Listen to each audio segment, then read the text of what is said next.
자, 챕터 2예요.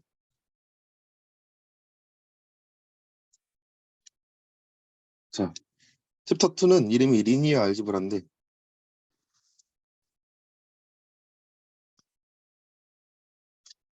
진짜 완전 수학적인 부분이에요.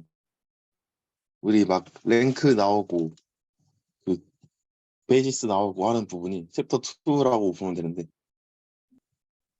일단은 우리가 뭐부터 정의할 수 있냐면은 자, 맨 처음에 우리가 알아볼 게 솔루션이에요. 솔루션 셋.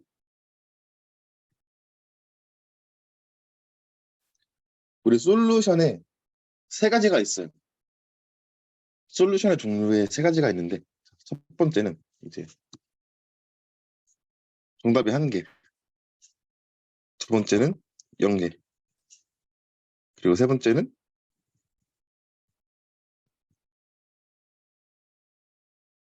무수히 많은. 자, 이렇게 종류가 있는데 자, 이렇게 생긴 직선이 있다고 해볼게요. 그러면은 이렇게, 이렇게 평행할 때 솔루션이 하나도 없을 거고 이렇게 교차할 때 정답이 한 개일 거고 그 다음에 이 직선이 일치할 때 정답이 무수히 많다라고 할 수 있겠죠? 이제 그래서 우리가 이거를 이제 1차 함수 말고 더 높은 차원으로 우리가 확장을 시킬 수 있는데 우리가 더 높은 차원으로 확장을 하기 위해서 뭘 쓰냐면은 이제 우리가 저번 시간에 벡터 캐큘러스를 해서 벡터에 대해서 먼저 알아보긴 했지만 순서가 좀 바뀌긴 했지만 투표 결과에 따라서 그래도 일단 우리 벡터 형식을 통해서 우리가 좀 더 높은 차원을 표현을 할 수 있습니다. 그래갖고 어떻게 표현을 하면 되냐면은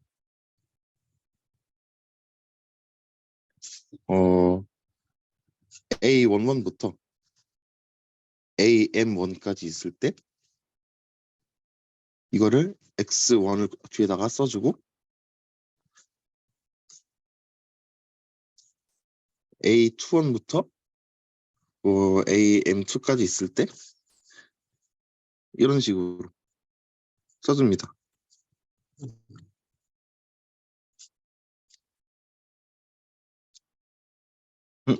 A11, A12 여기가 AN1, MN 이런 식으로 쓸 수 있겠죠? 지금 지금 하고 있는 부분이 너무 간단해서 제가 무슨 말을 해야 될지 모르겠네요. 아무튼 이제 이렇게 생겼는데 이게 뭐랑 같냐? 우리가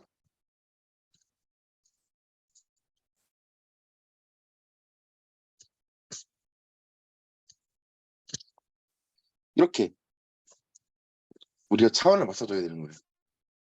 우리가 이제 이게 n by 1 얘는 n by 1이잖아요. 그러면은 우리가 이게 왜 이렇게 되는 거냐? 그냥 우리가 변수가 n개가 있는데 이런 거로 생각하면 돼요.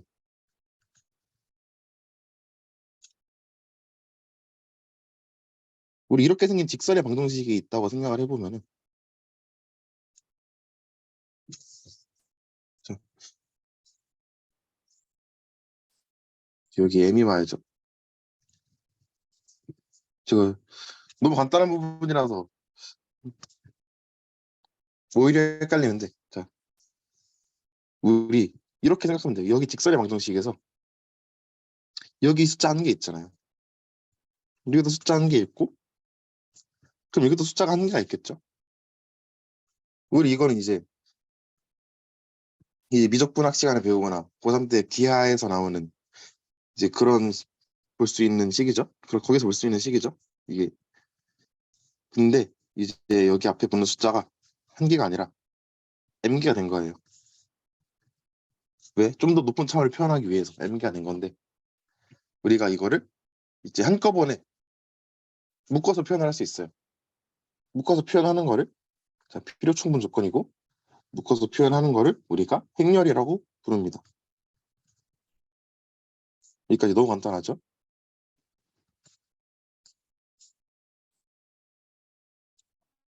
이렇게 하면은 이제 뒤에다가 어떻게 해주면 되냐면은 뒤에다가 얘네들을 붙여줄 수 있어요. 그럼 이거 n by n이고 얘 n by 1이니까 뒤에는 n by 1이 와서 이렇게 위에 있는 식하고 아래에 있는 식하고 같은 식이다 라는 거를 우리가 알 수 있습니다. 여기까지가 간단히 우리가 어떻게 더 높은 차원의 식을 표현하냐 이걸 알아본 거고, 지금부터 이제 진도를 빨리 나가볼게요. 그래서 우리가 이거를 행렬이라고 하는데 이 행렬에 성질이 있어요. 우리 행렬 뭐가 있다고 해볼까? 행렬 A, B, C가 있다고 해볼게요. 행렬 A, B, C가 있다고 해볼 때 얘네들의 성질이 있습니다. 성질. 자, 첫 번째 어소시어티비티라는 성질이 있어요.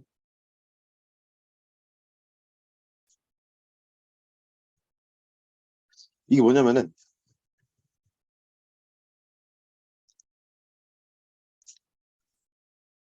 검은색으로 써볼까요? 얘네 둘이 얘네들이 같다는 거예요. 그러면 이게 뭐 한국어로 뭐지? 결합법칙인가요? 그리고 두 번째 디스트리 디스트리뷰티비티라는 성질이 있어요. 이거는 무슨 성질이냐면은 자, 뒤에서도 똑같고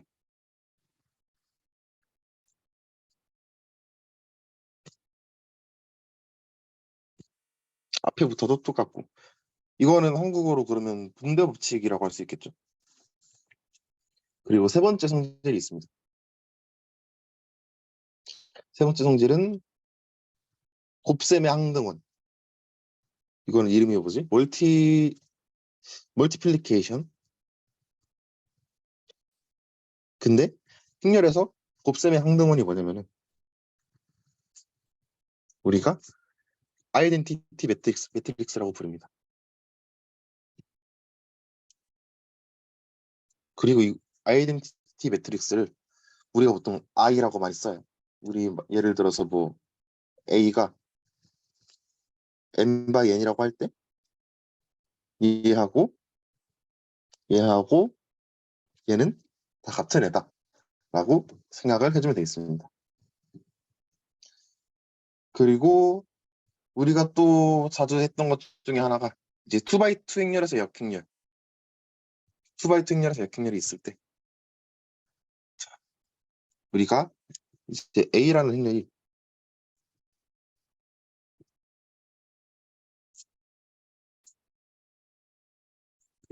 이렇게 있을 때 우리가 A 프라임이라는 행렬을 어떻게 해볼까요? 이렇게 생긴 행렬이라고 해봅시다.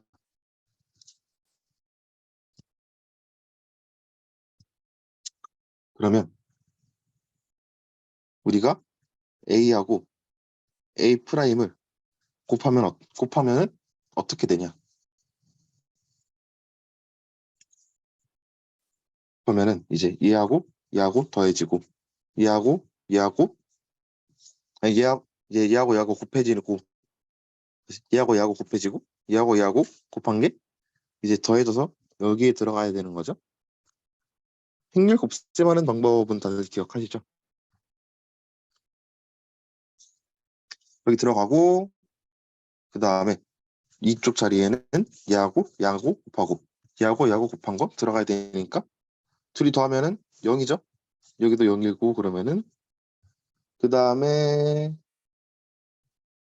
여기 자리에는 얘하고 곱한 거하고 얘하고 곱한 거, 얘네 둘이 더한 거를 우리가 여기다가 써줘야 되는데 얘는 계산을 해보니까 얘랑 똑같네요.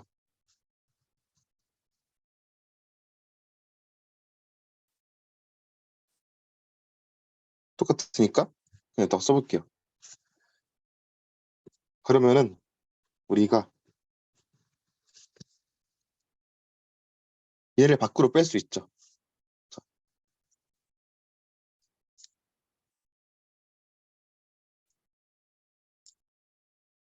얘를 밖으로 빼면은 이렇게 됩니다. 그래서 우리가 역행렬이란 거를 이렇게 정의를 할 거예요. 두 행렬을 곱했을 때 이제 항등 행렬이 나오게, 그러니까 아이덴티티 매트릭스가 나오게 우리가 정의를 할 겁니다. 그래서 우리가 역행렬은 최종적으로 어떻게 돼야 되냐면은 2x2 행렬에서 얘가 이제 밑으로 내려오고, 그 다음에 A 프라임을 여기다가 써주면은 우리가 이제 2x2의 역행렬이 나온다, 이렇게 생각을 할 수 있겠습니다. 이 부분 기억하시나요, 여러분들? 우리 2x2 정도는 선형대 수학 시간에 많이 다뤄봤죠? 그래서 우리 역행렬의 성질들이 있어요. 역행렬의 성질 첫 번째. 자, 일단 우리가 정의를 이렇게 했잖아요. 정의를 이렇게 했는데, 자, 우리가 얘 역행렬은 이거예요. 그리고 근데 얘 역행렬은 이게 아닙니다. 뭔가 맞아야 될 것 같은데 아니죠? 왜 안 될까? 왜 안 될까 생각을 해보면은 우리가 이제 간단한 예시를 들어볼 수 있는데, 이것도 뭐 책에 있는 예시인데, 우리가 뭐 A를 2분의 1이라고 하고 B를 4분의 1이라고 하면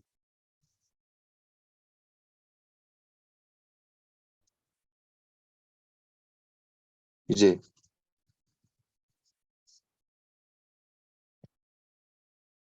얘네들이 같지 않으니까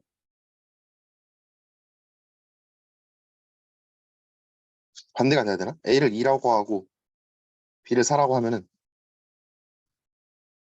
둘이 다르죠? 이런 간단한 예시를 우리가 생각을 해볼 수 있습니다.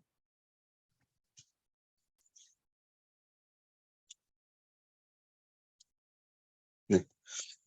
뭐 행렬로 일반화하는 거는 굳이 필요 없을 것 같고, 지금 단계에서 우리 첨산수학원 다들 잘 하죠.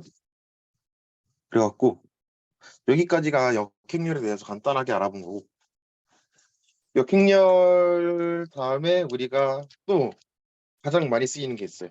또 엄청 많이 쓰이는 거, 역행렬만큼 많이 쓰이죠. 트랜스포즈라는 게 있어요. 트랜스포즈.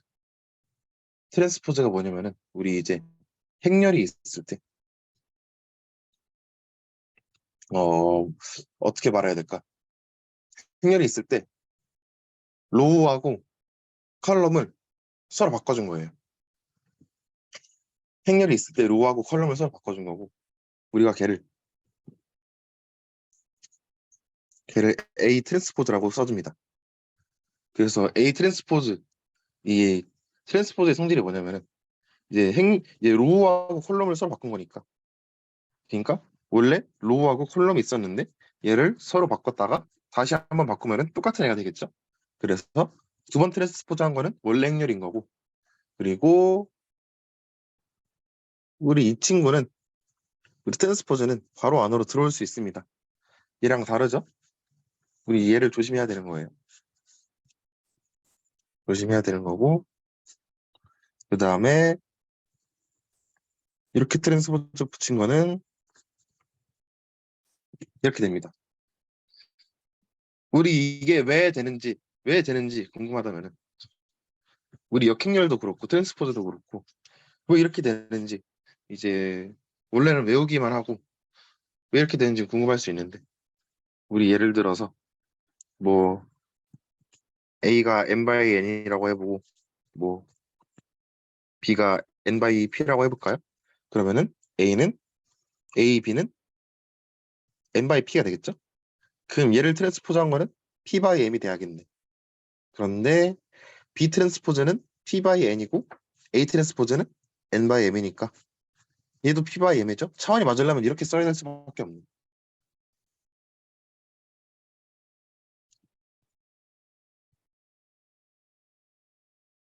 차원이 맞으려면 이렇게 써야 될 수밖에 없다는 걸 우리가 알 수 있고, 그래서 우리가 정의를 하겠습니다. 이거 제가 녹화본 한번 보니까 정의를 하도 많이 해갖고, 예, 이 정의에다가 번호를 써야 될 것 같아요. 헷갈려갖고. 그래서 오늘의 첫 번째 정의는 뭘 쓸 거냐? 시메트리 매트릭스예요.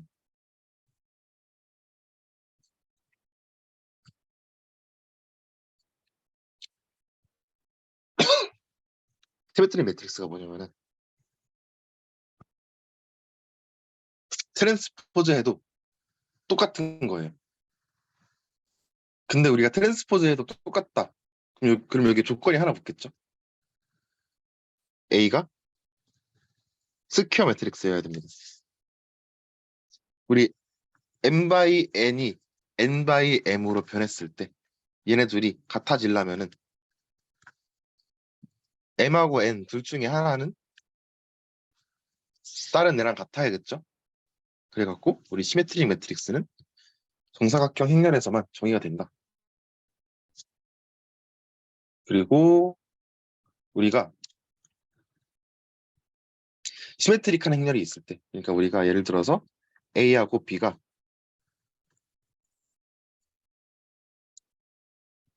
시메트릭하면은 우리가 A 플러스 B도 시메트릭합니다. 하지만 곱셈에서는 성립하지 않아요. 곱셈에서는 성립하지 않는데, 뭐 간단한 예시 한번 들어볼까요?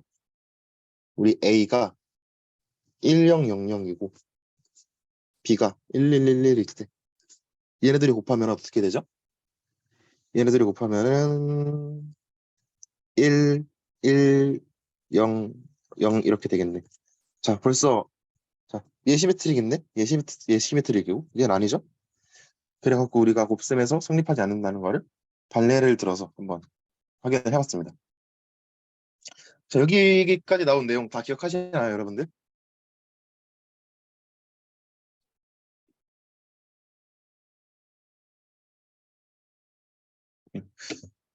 이 정도는 다들 기억하시는 것 같고, 자, 그런 다음에 우리가 이제 그러면은 우리가 리니어 알지브라 연립방 정식을 푸는 방법에 대해서 알아볼게요. 우리가 그러면은 솔루션을 어떻게 쓸 수 있냐? 이거는 기억할지 모르겠네. 자, 우리 파티큘러 솔루션하고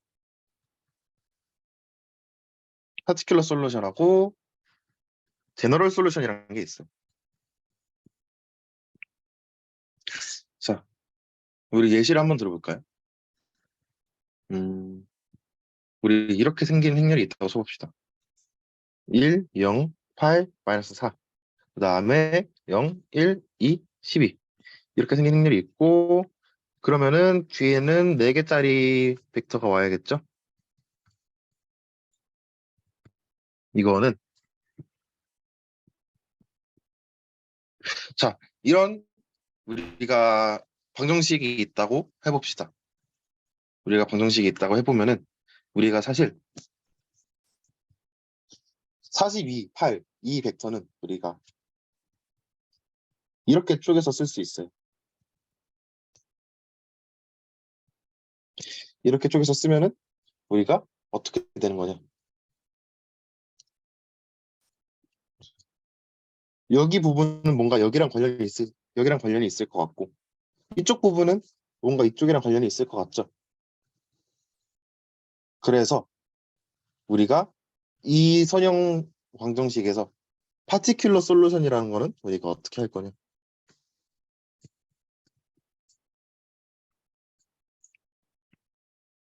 이제 얘랑 뭔가 모양이 비슷하고 얘랑 모양이 비슷하니까 파티큘러 솔루션은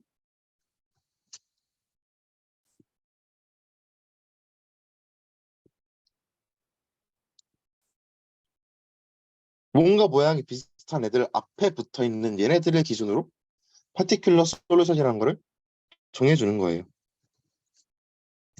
이렇게 우리 성분이 4개여야 되니까 솔루션에. 자, 근데 우리가 정답이 이것만 있을 것 같진 않아요. 왜냐? 우리가 변수가 4개인데 식이 2개야. 변수가 4개인데 식이 2개면은 우리가 이제 무수히 많은 해를 가진다고 알고 있죠? 이건 제가 말해주지 않아도 알고 있는 부분이죠. 그래서 우리가 제너럴 솔루션이라는 거를 어떻게 쓸 수 있냐?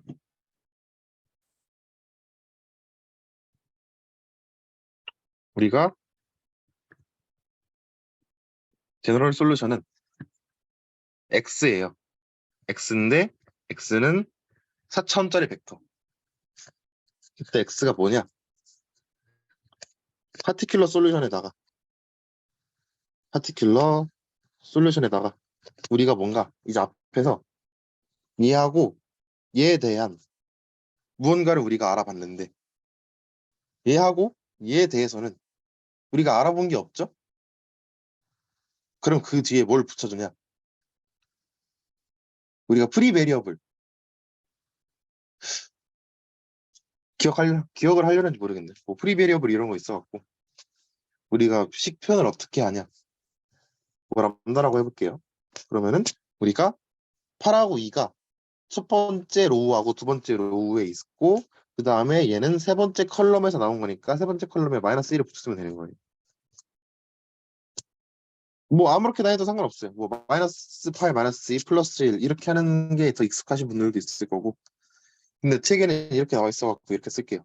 그리고 이제 두 번째 프리 베리어블에 대해서도 똑같은 과정 거쳐줍니다. 첫 번째 로우에 마이너스 4가 있고 두 번째 로우에 12가 있고 그 다음에 네 번째 컬럼에 마이너스 1 이렇게 네 번째 컬럼에 대한 거니까 마이너스 1이다. 이렇게 우리가 제너럴 솔루션을 작성해 줄 수 있어요. 자, 우리 근데 이 정도만 보고 넘어가면 찝찝하죠? 왜 이렇게 되는지 알아야 되잖아요. 근데 사실 얘하고 얘는 뭐냐면은 자 일단은 AX는 B라는 식의 솔루션이에요. 얘네 둘은 뭐냐? 얘는 AX는 0의 솔루션입니다. 자, 우리 AX는 0 어디서 들어봤죠? 이제 얘를 호모지니어스 시스템이라고 하는데 우리가 이제 AX는 0이라는 이 식이 나중에 뭐 널 스페이스 이런 거 나올 때 되게 유용하게 정의를 할 수 있어요. 그래갖고 얘를 풀어주면은 우리가 얘도 풀어주면은 우리가 제너럴한 솔루션을 구할 수 있다. 리니어 이퀘이션 시스템에서 제너럴한 솔루션을 구할 수 있다까지 언급을 해봤습니다. 자, 제가 개념을 미리 읽어오라고 했는데 이제 대충 무슨 말인지 알겠죠? 이게 개념을 까먹고 있으면은 머릿속에서 떠다니는 느낌만 들 거예요. 이게 진짜 이게 개념이 기억이 안 나는 부분이 있으면은 이 사람이 2시간 동안 무슨 말을 하고 있는지 이해를 해먹을 수가 없어.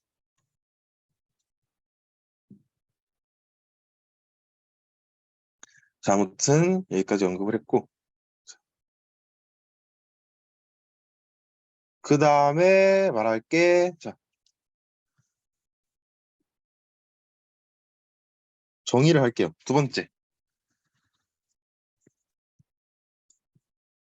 리듀스드 로우 에실론 폼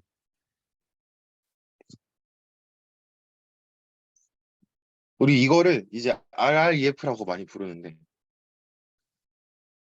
자 일단은 조건이 3가지가 있습니다. 첫 번째 로우 에실론 폼이면서 두 번째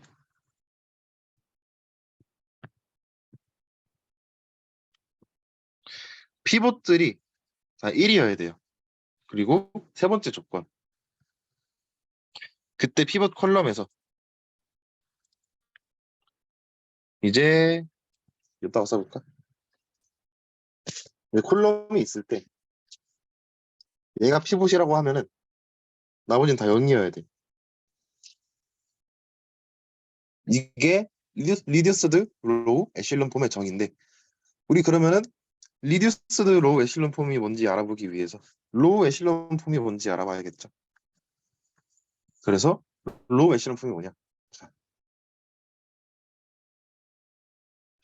우리가 피봇이 이렇게 있어요. 피봇이 이렇게 있다고 치면은 동그라미로 하면 헷갈릴 것 같고 뭐 체크 표시를 해볼게요. 자, 얘네들의 피봇이라고 해봅시다. 그러면은 이제 여기 밑으로 다 여기 와야 돼요. 이렇게 생긴 친구를 우리가 로우 에실론 폼이라고 합니다. 왜 에실론 폼이냐? 우리가 이제 얘가 사다리꼴을 닮았다 해갖고 이런 이름이 붙여진 거고요. 그래서 우리가 이 얘기를 굳이 왜 했냐?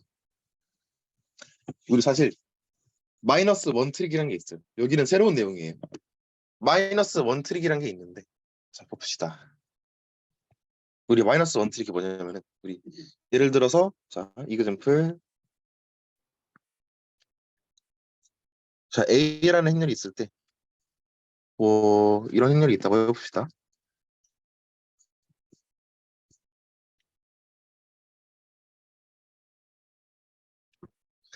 저희 친구 리듀스드 로우 에실론 폼이죠. 리듀스드 REF인데 보면은 우리가 이제 마이너스 원 트릭이란 게 있는데 그런 걸 어디에 써먹냐? 우리가 피봇이 1번, 3번, 4번에 있어요. 피봇이 1번, 3번, 4번에 있으면 우리 이제 2번하고 5번에다가 마이너스 1을 껴줍니다. 여기에 마이너스 1 그리고 00, 109, 00, 001 마이너스 4 그 다음에 0000 마이너스 1 자, 우리가 이런 행렬을 다시 정의를 해볼게요. 우리 이 친구는 틸다라고 불러요.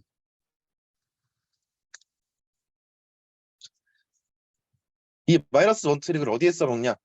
우리 제너럴 솔루션을 구할 때 써먹습니다. 자, 우리 AX는 0의 솔루션을 구해야 되겠죠? 우리 파티큘러 솔루션이 이미 있다고 치고 우리 이제 AX는 0을 푼 거는 어떻게 되냐? 자, 이게 이제 마이너스 원 트릭과 아주 밀접한 관계가 있습니다. 여기 있는 컬럼하고 여기 있는 컬럼을 그대로 빼오면 돼요. 그대로 빼와요. 이렇게.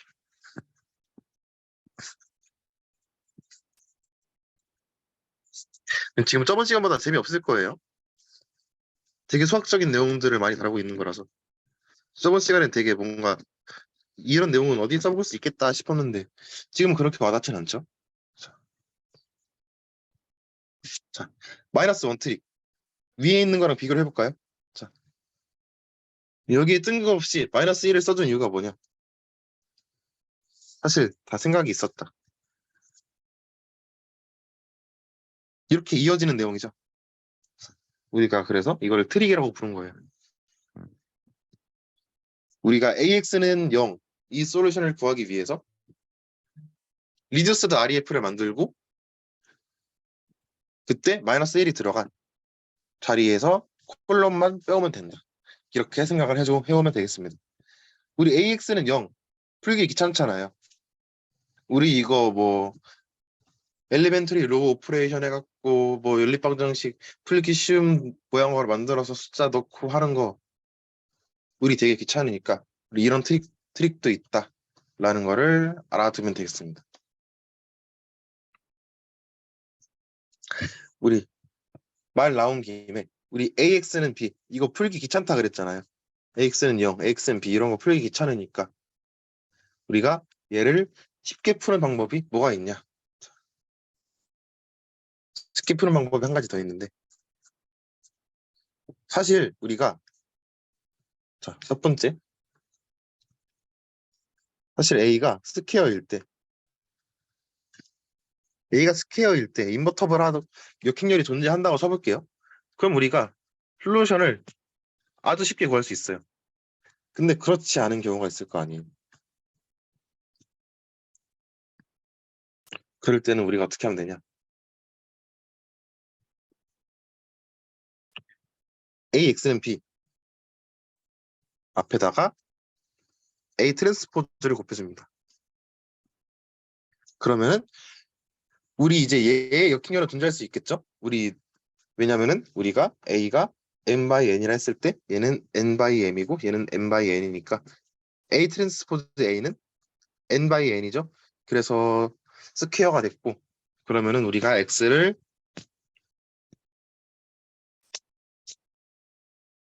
이런 식으로 구해줄 수 있습니다.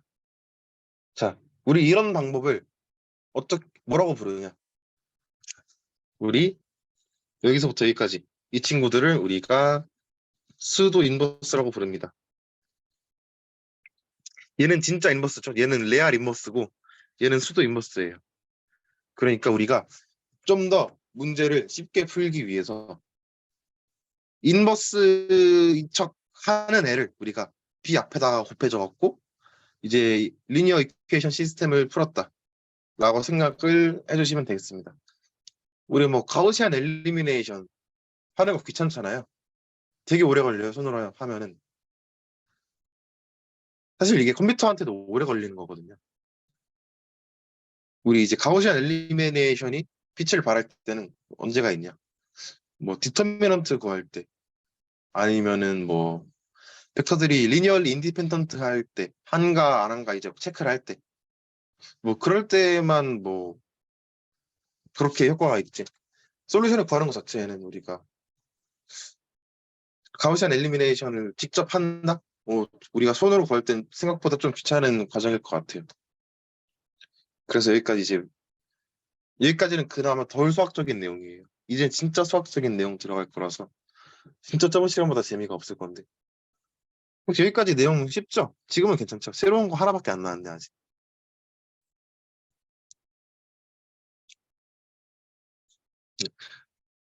이 정도는 뭐 나쁘지 않을 것 같고. 자, 첫 번째.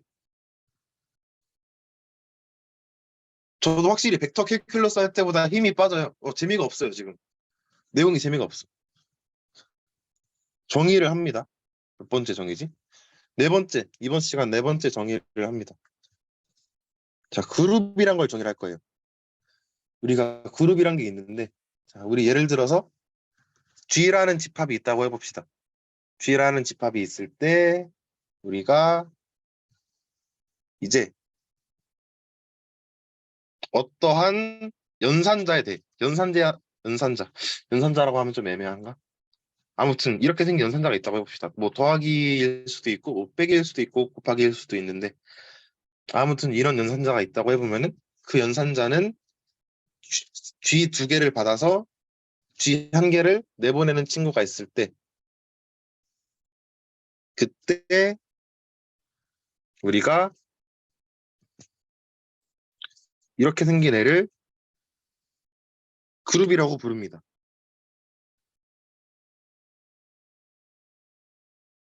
무슨 말인지 모르겠죠? 자, 무슨 말인지 모르겠지만 그거는 이따가 예시를 통해서 알아보기로 하고 우리가 그룹의 조건에 네 가지가 있어요. 첫 번째는 이제 이 연산자에 대해서 닫혀 있어야 돼요.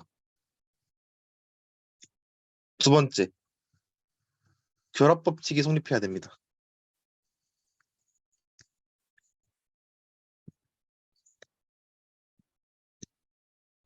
그리고 세 번째, 어, 상등원이 있어야 돼요. 이 연산자에 대한 상등원이 존재해야 돼요.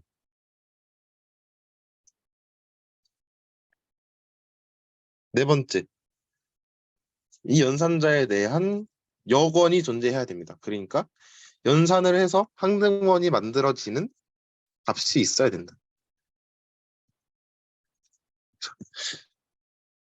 얘네들이 그룹의 조건이고 여기다 추가로 교환 법칙까지 성립하면은 얘는 교환 법칙까지 성립하면은 이 친구는 특별히 아벨리언 그룹이라고 부릅니다. 우리가 이걸 어디다 써먹을지 전혀 모르겠죠, 지금.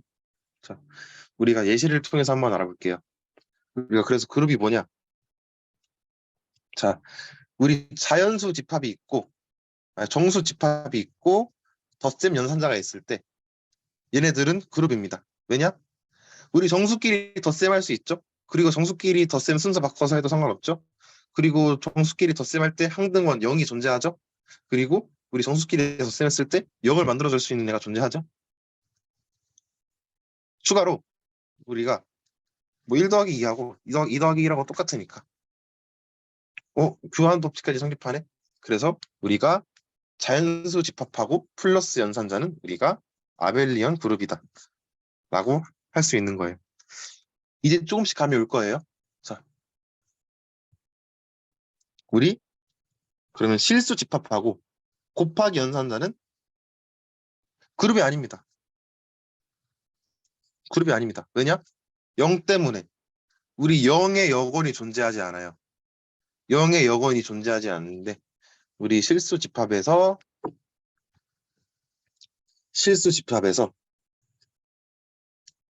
0 뺀 거하고 곱하기 연산자 얘네는 이제 아벨리언 그룹입니다.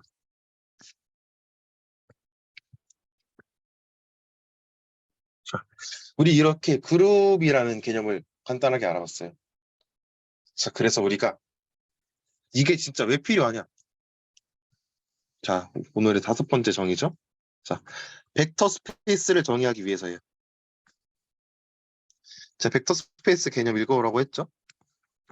자, 벡터 스페이스는 우리가 어떻게 정의할 수 있냐? 우리 벡터 스페이스의 조건이 되게 많았어요. 벡터 스페이스의 조건이 되게 많았어요. 우리 선형대수학 시간에.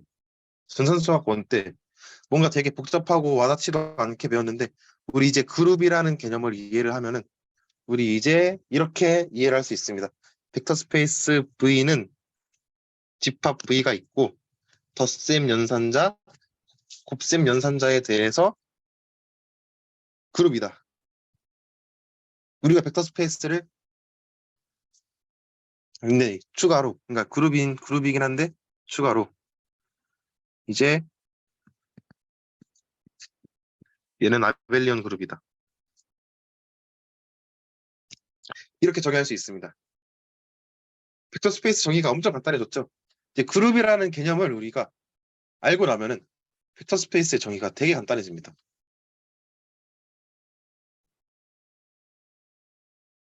근데 뭐 정의가 이렇게 너무 간단하게 끝나버려갖고 더 이상 할 말이 없네요. 자, 그러면 바로 서브 스페이스로 넘어가 볼까요?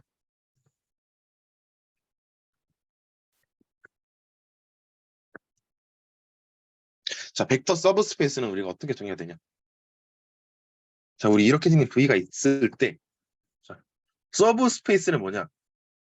우리 부분 집합이 영어로 서브셋이잖아요. 서브 스페이스는 그래서 말 그대로 우리 부분 공간이라고 생각해주면 돼. 우리가 이제 U라는 친구도 있습니다. U라는 친구는 이렇게 생겼는데 그때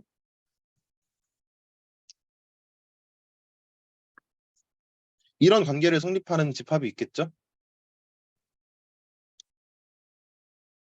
이런 관계를 성립하고 그때 공집합이 아니면은 그때 이 대문자 U를 벡터 서브스페이스라고 정의를 합니다.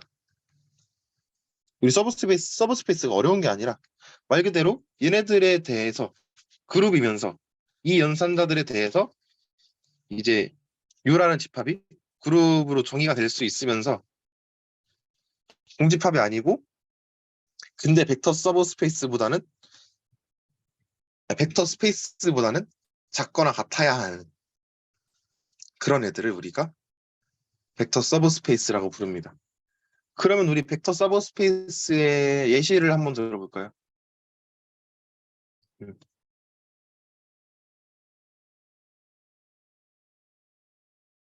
자, 예시가 있는데 우리가 U라는 서브스페이스가 있습니다. 우리 N차원 실수 공간에서 포함되는 U라는 친구가 있을 때, 얘는 서브스페이스예요. 그럼 그 서브스페이스는 어디에서 정의가 되냐?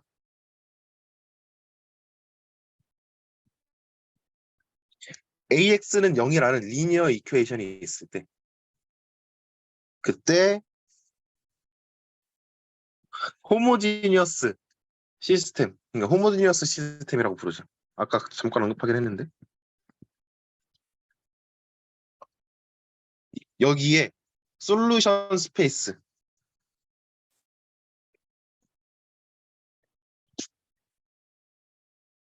솔루션 스페이스 오브 호모지니어스 시스템이 우리가 얘다 라고 생각을 할 수 있습니다. 뭐 그렇게 재미있는 예시는 아니죠. 근데 우리 AX는 0 계속 나왔으니까 우리 여기서도 한번 나왔고 그 다음에 위에 올라가서 여기서도 한번 나왔으니까 우리 이거 중요한 시스템 호모지니어스 시스템 되게 중요하니까 한 번 더 언급을 하고 넘어가는 거다라고 생각해 주시면 되겠습니다. 자, 지금까지 너무 재미가 없어요. 자, 그 다음에 우리가 어디로 넘어갈 거냐? 우리 이제 리니어 인디펜던스로 넘어갈 거예요. 그래서 첫 번째로 나오는 게 리니어 콤비네이션. 자, 리니어 콤비네이션은 뭐냐?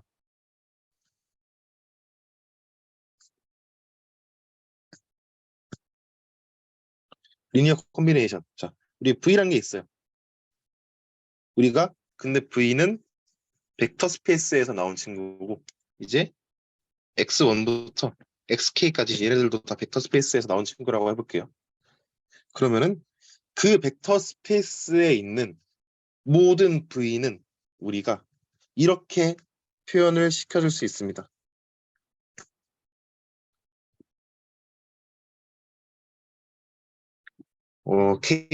K까지죠. 그러니까 이렇게 표현을 해줄 수 있어요.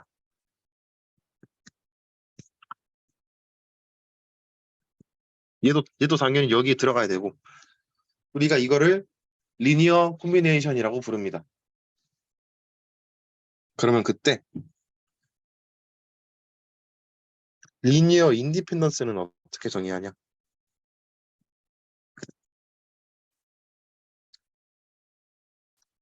리니어 인디펜던스는 이것도 뭐 벡터 스페이스가 있다고 했을 때 우리가 논 트리비얼 리니어 콤비네이션이 있다고 생각을 해봅시다. 우리 트리비얼 솔루션, 논 트리비얼 솔루션 기억하시려는지 모르겠는데 잠깐만 간단하게 언급을 해보면은 우리 AX는 0이 있을 때 우리 X가 0벡터면은 얘가 트리비얼 솔루션이라고 하고 X가 0이 아닌 게 있으면은 우리가 이걸 논 트리비얼 솔루션이라고 하는데 우리 그러면 논 트리비얼 리니어 콤비네이션도 똑같은 거예요. 뭐냐? 우리 여기 리니어 콤비네이션이 있을 때 이게 0이면서 여기에 0이 아닌 애가 있을 때 우리가 이거를 논 트리비얼 리니어 콤비네이션이라고 합니다.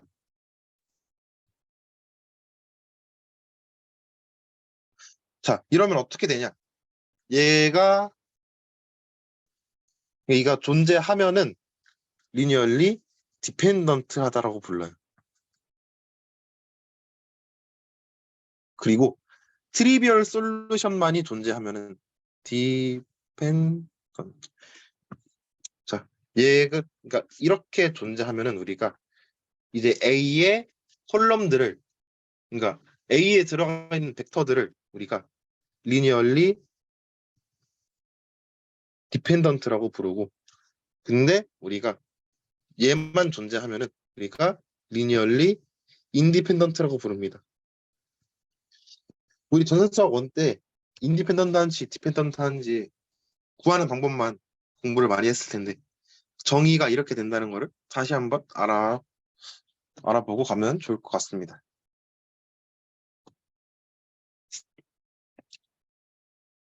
자, 그래서 우리가 성질이 여러 가지가 있는데 이건 그냥 말로만 하고 넘어갈게요. 우리 이제 리니얼리 인디펜던트한 거하고 디펜던트한 거 이외의 성질이 없어요. 세 번째 옵션이 없고 우리 모든 벡터들은 인디펜던트하거나 디펜던트한 거예요. 뭐 당연한 말이죠. 세 번째 옵션이 없다는 거고, 그 다음에 뭐 그냥 대충 써보면은 우리 벡터가 K개가 있을 때 얘 K개 중에 0벡터가 하나라도 있으면은 걔네들은 리니얼리 디펜던트한 애들이 됩니다. 뭐 0벡터가 하나라도 있거나 아니면은 뭐 우리 이렇게 계산해줄 수 있는 것 중에서 뭐 X1하고 X2하고 같다고 치면은 우리 이걸로 0 만들어줄 수, 이렇게 0 만들어 버릴 수 있는 거니까 얘도 0벡터가 존재하는 거랑 똑같죠? 우리 이 벡터 스페이스 그 안에서 뽑아온 벡터들끼리 연산했을 때 0벡터가 나온다는 거죠. 그럼 이때도 우리가 리니얼리 디펜던트하다라고 생각을 해주면 되겠습니다. 자, 그래서 우리가 가우시안 엘리미네이션을 통해서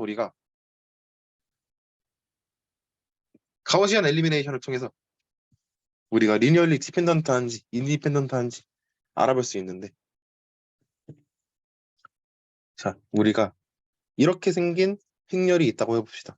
1, 2, 마이너스 3, 4, 1, 1, 0, 2, 마이너스 1, 마이너스 1, 1, 1 이런 게 있다고 했을 때 뭐 이렇게 된대요.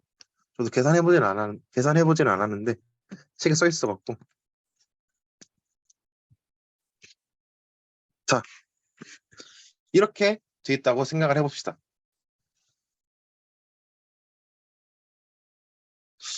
자, 그러면은 여기 피봇이 다 있잖아요. 그러면은 여기에는 그러면은 뭐 얘 곱하기 x는 0이라는 리니어 이퀘이션이 있을 때 논 트리비얼 솔루션이 존재하지 않겠네. 그러면은 우리 이 x1하고 그러니까 이 x1이라고 이름을 붙인다기보다 그냥 뭐 벡터니까 뭐 c1, c2, c3 이네 셋은 리니얼리 인디펜던트하다 하고 우리가 결론을 내릴 수 있습니다. 가우시안 엘리미네이션을 이럴 때 사용하면 된다라는 거예요.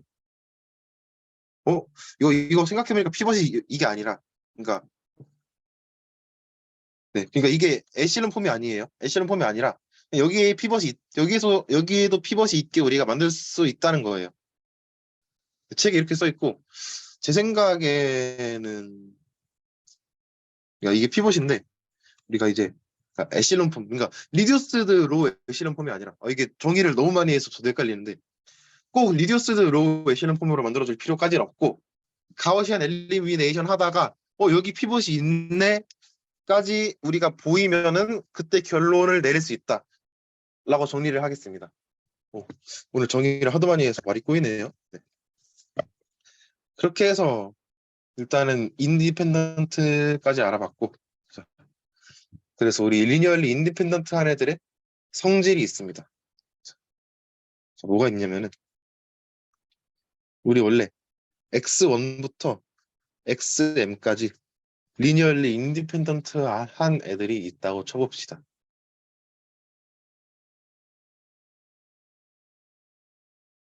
그러면은 우리가 얘가 K 차원이라고 했을 때 그러니까 K 벡터라고 하면은 우리가 얘를 새로운 벡터 B에 대해서 이런 식으로 쓸 수 있어요.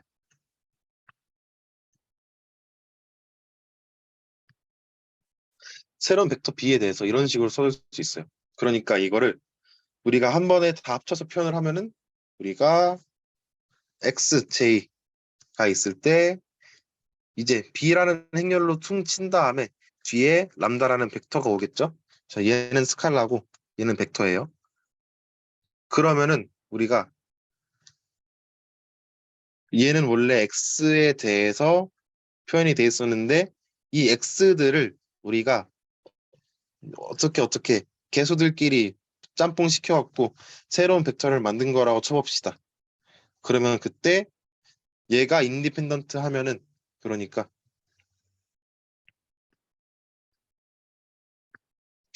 얘가 인디펜던트 하면은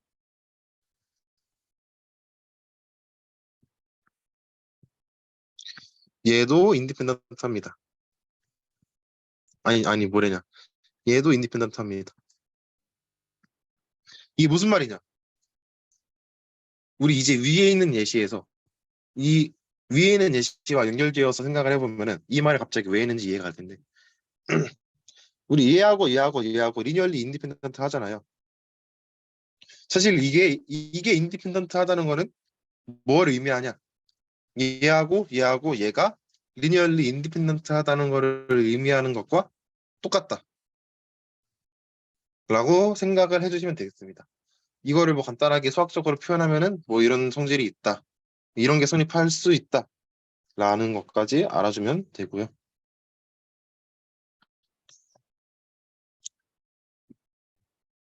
자, 그 다음에 우리가 정의를 할게. 자, 우리가 이제 베이시스에 대해 알아볼 건데, 제너레이팅 셋이라는 게 있어요. 제너레이팅 셋. 제너레이팅 셋이라는 개념이 있고, 여기에서 따라오는 개념이 스팬이라는 게 있습니다. 스팬은 다들 알죠? 자, 우리 벡터 스페이스 V가 있을 때, V라는 친구는 뭐 이렇게 생긴 벡터 스페이스가 있을 때, 우리가 이제 이 V라는 집합에서 얘네들을 A라는 집합을 뽑아왔다고 쳐봅시다. A라는 집합을 뽑아왔다고 했을 때, 우리가 이제 그러면은 이제 이 V라는 집합 안에 있는 V라는 이제 소문자 V라는 벡터는 이제 A 안에 있는 벡터들에 의해서 우리가 표현이 될 수 있겠죠. 그런데 한 가지만 표현할 수 있어야 되는 게 아니야. 우리가 예를 들어서 우리가 V라는 벡터 스페이스 자, 하나씩 표시하면서 해볼게요. V라는 벡터 스페이스 안에 있는 V라는 집합 안에 있는 V V라는 벡터가 있을 때 그때 이 소문자 V는 V라는 집합에 있는 V라는 집합 안에 있는 모든 벡터들이에요. 모든 벡터가 있을 때 그 모든 벡터를 우리 A라는 집합 안에 있는 X라는 벡터들로 표현을 할 수 있을 때 그때 그 A라는 집합은 제너레이팅 셋이라고 부릅니다.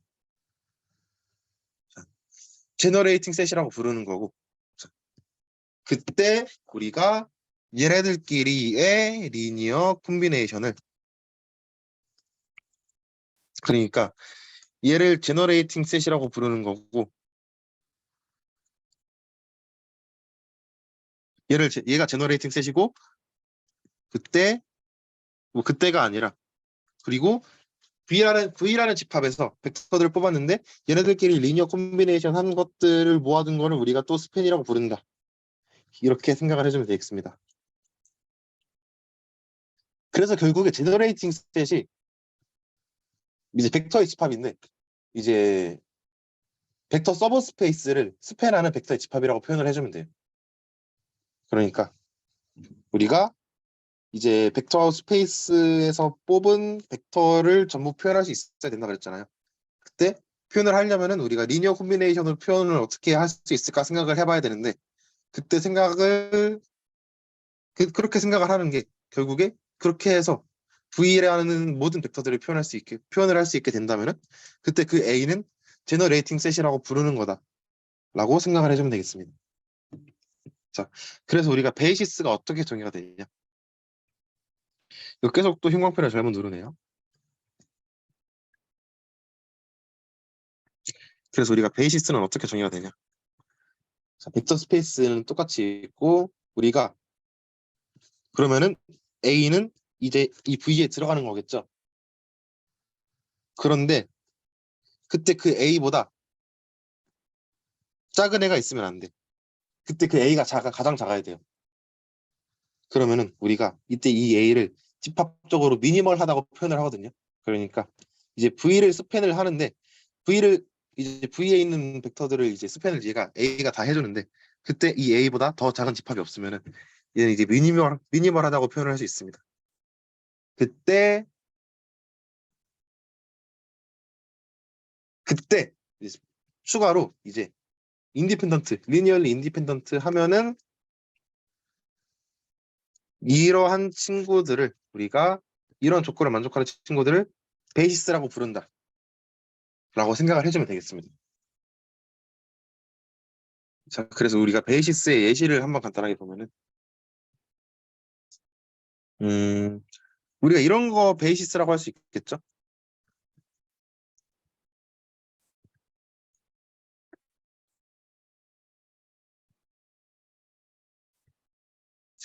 이런 거 베이시스라고 할 수 있겠죠? 왜냐?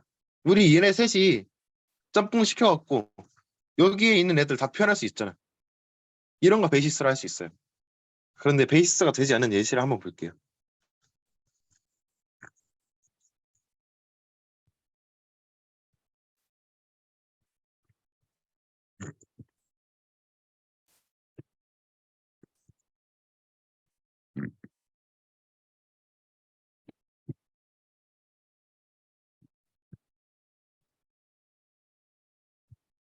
이런 거는 베이시스라고 볼 수 없어요. 근데 일단은 얘네들이 리니얼리 인디펜던트 하거든요.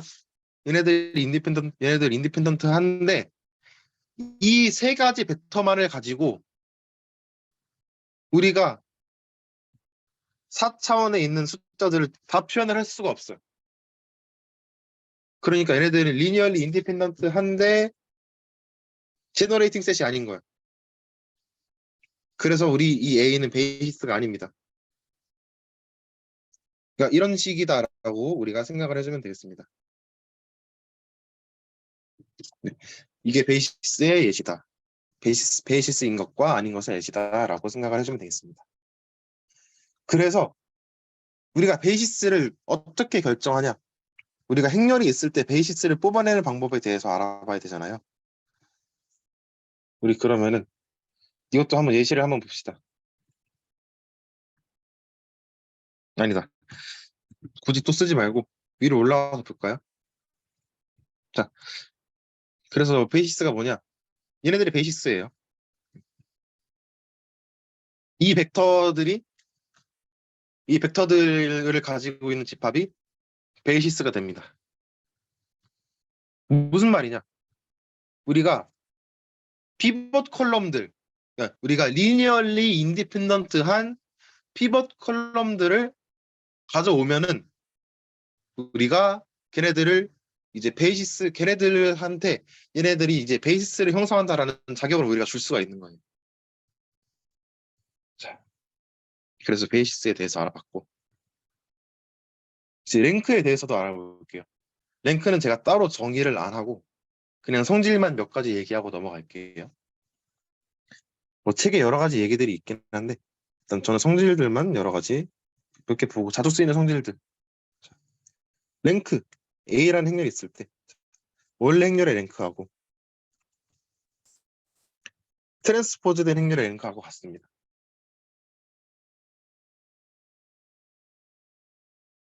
자, 그리고 또 무슨 성질이 있냐? 우리가 n by n 행렬이 있을 때 랭크 A가 n이라는 거는 if and only if 필요 충분 조건이에요. 인버터블하다. 이런 성질이 있고 그리고 우리가 이제 이건 좀 중요해요. 이거 자주 나오는 말인데 우리가 풀 랭크라는 단어가 있습니다. 풀 랭크라는 말을 되게 많이 쓰는데 우리가 n by n 행렬이 있을 때 n by n 행렬이 있을 때 우리가 랭크 A가 어떻게 되냐면은 풀 랭크일 때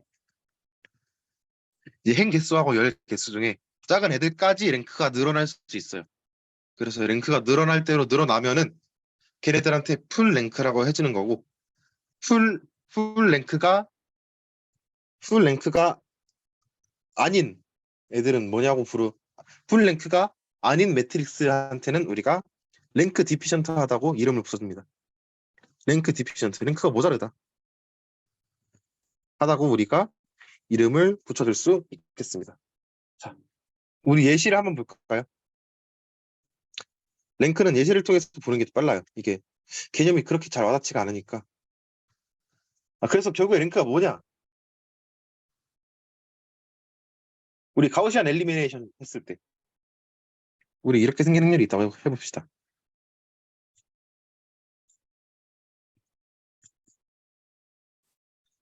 우리 얘 랭크가 뭐냐? 얘를 이제 이렇게 만들었다고 해볼까요?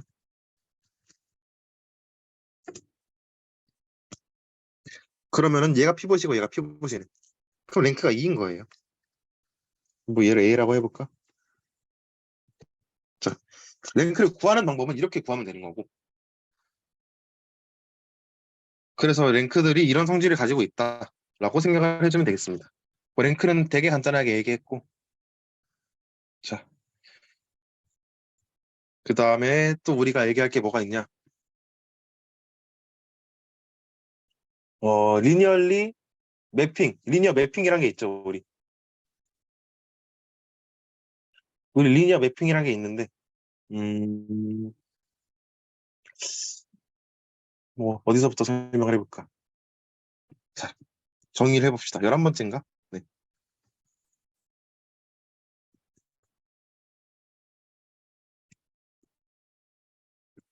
베이시스 체인지란 게 있어요. 베이시스 체인지란 게 있는데, 우리가 예를 들어서 이렇게 생긴 공간이 있어요. 이렇게 생긴 공간을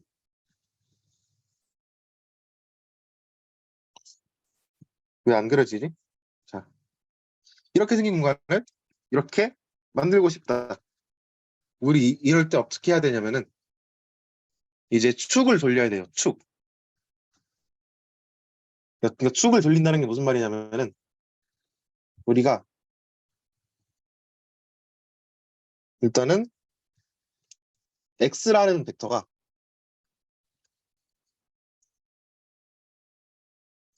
x라는 벡터가 이렇게 표현이 돼 있다고 세봅시다.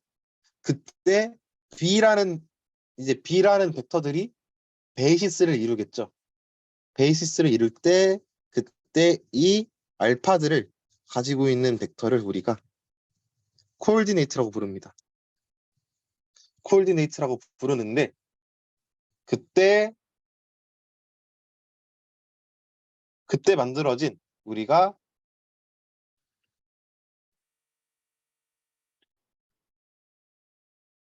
그러니까 이게 벡터가 있고 뭐 이런 행렬이 있다고 해봅시다. 이런 행렬이 있을 때 이제 얘네들을 트랜스포메이션 매트릭스라고 불러요. 어, 우리 정의를 하기 전에 예시를 한번 들어볼까요? 이게 말로만 하니까 뜬구름 잡는 느낌이 들어갖고. 자, 우리 예를 들어서 우리 벡터 스페이스 V에서 W로 가는 파이라는 리니어 매핑이 있다고 쳐봅시다. 파이라는 리니어 매핑이 있다고 했을 때 우리 그때 첫 번째 베이시스는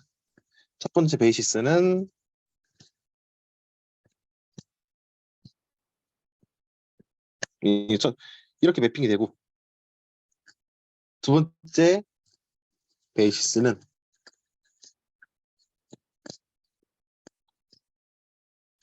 이렇게 매핑이 되고 그러니까 이런 식으로 다 매핑이 된다고 쳐봅시다.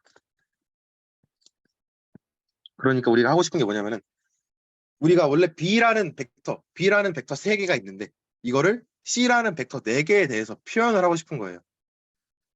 그때 우리가 트랜스폼 단어가 어려운데 트랜스포메이션 매트릭스라는 걸 우리가 표현을 해줄 거예요.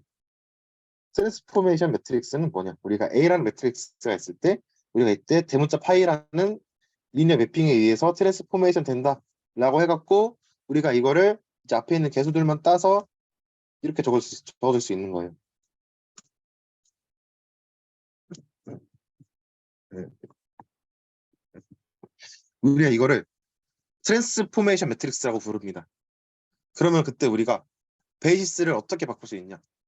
사실 트랜스포메이션 매트릭스라는 게 그러니까 사실 트랜스포메이션 매트릭스뿐만 아니라 우리가 이렇게 숫자가 이렇게 많이 차 있는 매트릭스를 우리가 덴스한 매트릭스라고 부르거든요. 그러니까 밀도 높은 매트릭스라고 부르는데 밀도가 높으면은 그만큼 계산할 때 비싸잖아요.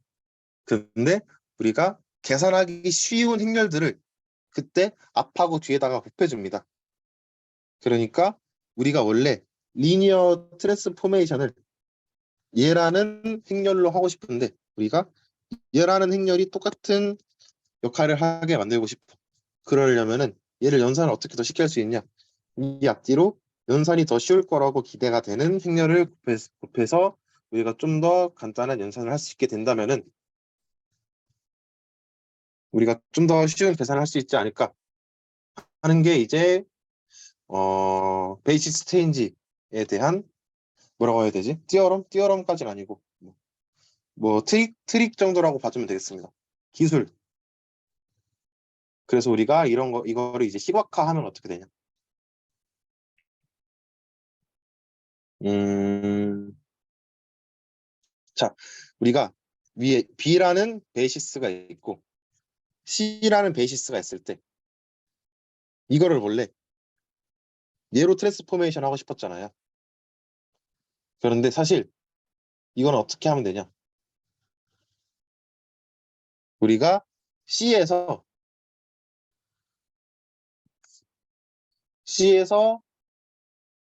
얘를 한번 타주고 그 다음에 이렇게 나온 데에서 이렇게 나온 게 결국에는 우리가 C라는 베이시스를 바꿔준 거고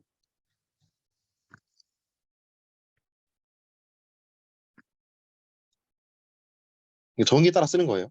우리 B에서 나온 베이시스라는 게 결국에 B에서 나온 애를 이렇게 바꿔주고 싶으면 우리가 이렇게 생긴 행렬을 곱해야 된다고 생각을 해봅시다. 그러면은 우리가 B 틸다에서 C 틸다로 가는 트랜스포메이션을 결국 우리가 이렇게 정의할 수 있는 거예요. 그러니까 우리가 베이시스는 어차피 걔네들 안에 있는 벡터들끼리 리니어 콤비네이션 해서 비슷한 다른 애가 생기게 나와도 결국에 똑같은 벡터 스페이스에서 나왔으면 똑같은 베이시스인 거니까 우리가 여기에서 여기로 가는 매핑을 우리가 여기서 여기로 가는 걸로 치자. 그러니까 우리가 목표를 바꿔주는 거예요.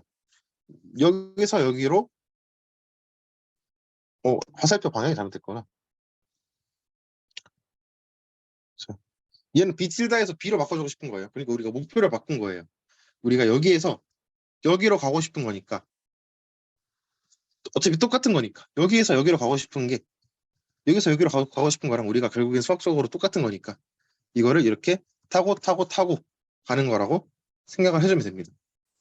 이게 지금 이것도 그렇게 뭐 와닿지는 않는 개념일 텐데 우리가 이거는 과제를 통해서 계산 한 번만 해보면은 아 그래서 이렇게 그때 하라고 했구나 하고 바로 느껴지긴 할 거예요.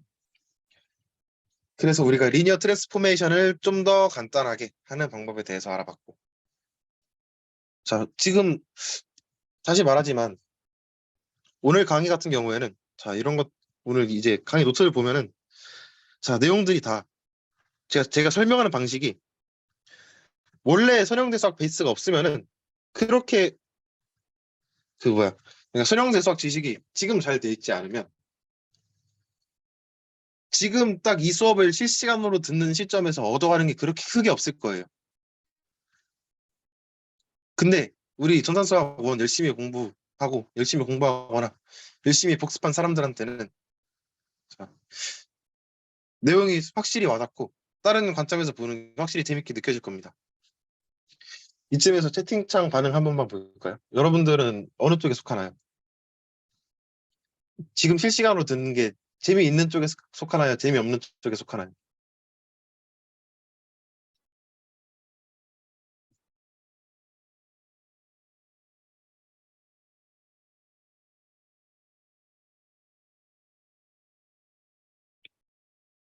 자, 반응이 많이 없는 거 보니까 일단 여러분들은 선형대수학 복습을 한 번씩 해야 될 필요가 있는 것 같고요. 그러니까 그러니까 뭐라고 하는 게 아니라 이 강의를 이 강의에서 얻어가고자 하는 게 이 강의에서 뭔가를 얻어가고자 하는 욕심이 있다면은 복습을 한번 확실하게 하고 오면은 지금 듣는 내용이 다르게 들릴 거다. 라는 걸 한번 전달을 해주고 싶었습니다. 그리고 우리 선형대수학 진짜 많이 나와갖고 우리 2, 3학번 분들은 이제 1학년 1학기 때 미적분 공부할 때 시간을 가장 많이 썼을 거예요. 컴포하고 전수할 때보다 미적분 공부할 때 시간을 많이 썼을 텐데 어 사실 2학년만 돼도 미적분은 그렇게 중요하지 않고 우리 이제 보통 2학년 1학기 때는 통계가 진짜 잘 돼 있어야 되고 우리 2학년 2학기 때는 선형대 수학이 진짜 잘 돼 있어야 돼요. 그래갖고 우리 이제 결국에 시간을 많이 투자해서 공부하는 과목이 2학년 때 그렇게 많이 등장하진 않으니까 선형대 수학 복습 확실하게 한번 했으면 좋겠다 라는 말을 전달을 해드리도록 하겠습니다. 그래서 12번째 정인데 이퀴벌런스 우리 이것도 전수 원에서 나왔죠. 이제 로우 이퀴벌런스라는 게 나오는데 이제 로우 이퀴벌런스 그러니까 솔루션 셋이 똑같은 거 말고 우리 이제 트랜스포메이션 했을 때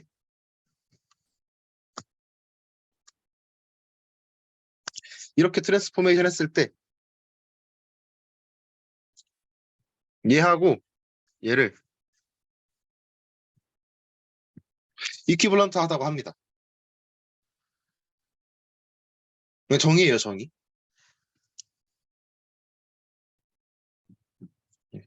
그리고 이거는 그래도 후반부에 나온 거니까 기억할 만하겠다. 그런데 그때 T가 S랑 똑같아. 그때 T가 S랑 똑같아. 그러면은 얘네 둘은 시밀러 하다고 부릅니다. 자, 우리 이런 정의가 있다라는 것만 알아주면 좋겠고, 우리 시밀러리티 같은 경우에는 우리 나중에 이제 뭐 올소고널 다이어고널라이제이션 파트 들어가면은 되게 많이 나올 거예요.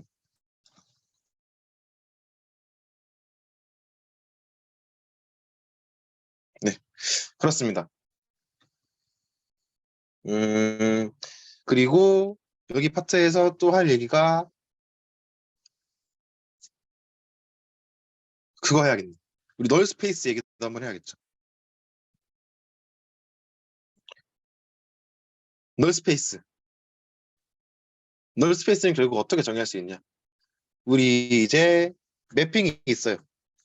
V에서 W로 가는 매핑이 있는데 우리 이 책은 널 스페이스를 커널 스페이스라고 표현을 많이 해요. 그래서 커널 스페이스가 뭐냐? 우리가 이 매핑에 대한 커널 스페이스를 어떻게 정의를 하냐면은 매핑을 거꾸로 하는 거예요. 근데 W에서 V로 가는 건데 근데 그게 0이야. W에서 V로 가는 건데 W가 다 0이에요. 그러니까 뭐냐면은 우리가 V에서 나온 벡터가 있는데 그때 우리가 V에서 0으로 갈 때 그때 우리가 이 벡터 집합들을 널 스페이스라고 부른다. 라고 하니까 무슨 말인지 모르겠죠. 위로 올라가 봅시다.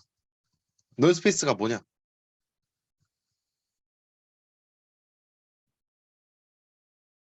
자, 얘하고 얘가 널 스페이스인 거예요.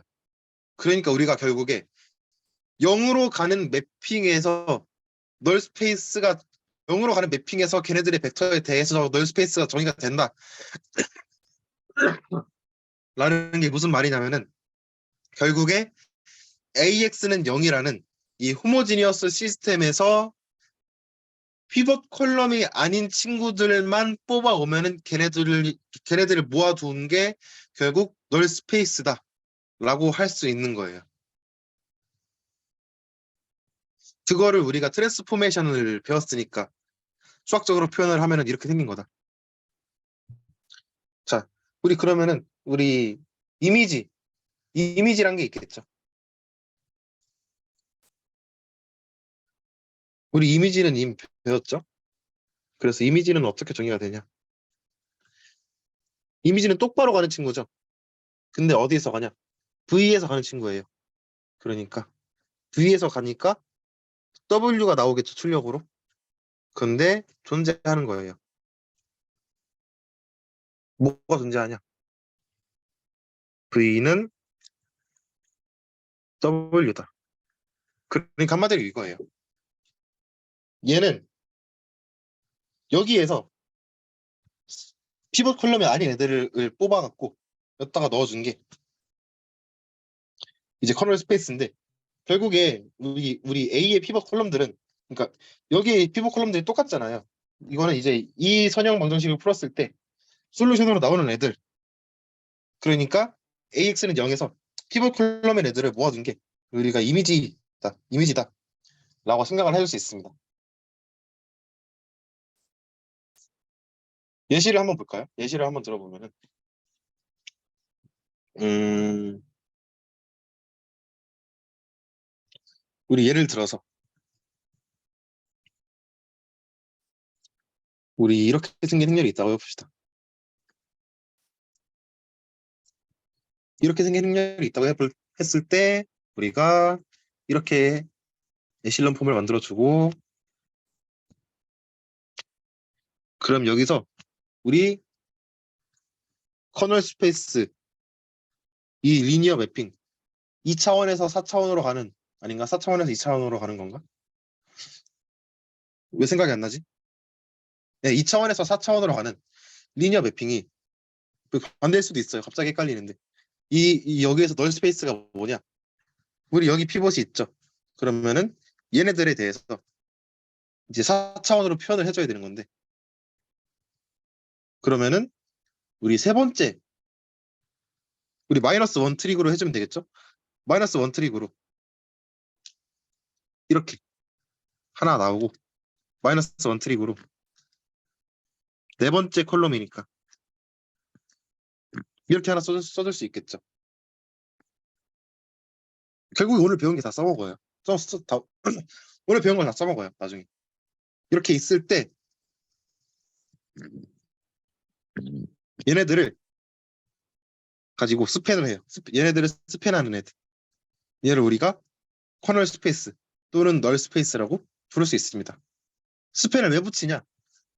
우리 여기에서 V라는 벡터 스페이스가 있을 때 거기서 그 벡터 스페이스에서 나오는, 뽑아낼 수 있는 모든 V라는 벡터들에 대한 집합이 커널 스페이스라 그랬잖아. 그러면은 우리가 결국에 이거를 한 단어로 표현하면 뭐냐? 스팬이다 라고 우리가 표현을 해줄 수 있는 거예요. 그래서 우리가 이건 진짜 중요한 거예요. 띠어럼. 이거 진짜 중요한 건데, 이거 기억은 할 것 같긴 한데, 랭크 널리티 띠어럼이라는 게 있거든요. 랭크 널리티 띠어럼. 랭크 널리티 띠어럼. 자, 우리 커널 스페이스의 디멘전하고 이미지의 디멘전을 더하면은 벡터 스페이스의 디멘전이 나온다. 이거 되게 중요한 띠어럼이니까 기억을 해주면 좋겠는데, 사실 너무 당연한 말이라서. 우리 여기 두 개 피봇 있으니까 랭크 2 나오고, 여기 피봇 아닌 거 두 개 있으니까 랭크 2 나오고, 그런데 우리 4차원으로 갔으니까 2하고 2 더하면 4 나오잖아요. 너무 당연한 말이긴 한데 이게 띠어럼으로 되게 중요하게 쓰인다 라고 알아주면 되겠습니다. 그래서 여기까지가 선형대수학 내용이고, 선형대수학 파트에서 이제 마지막으로 한 가지만 얘기하자면은,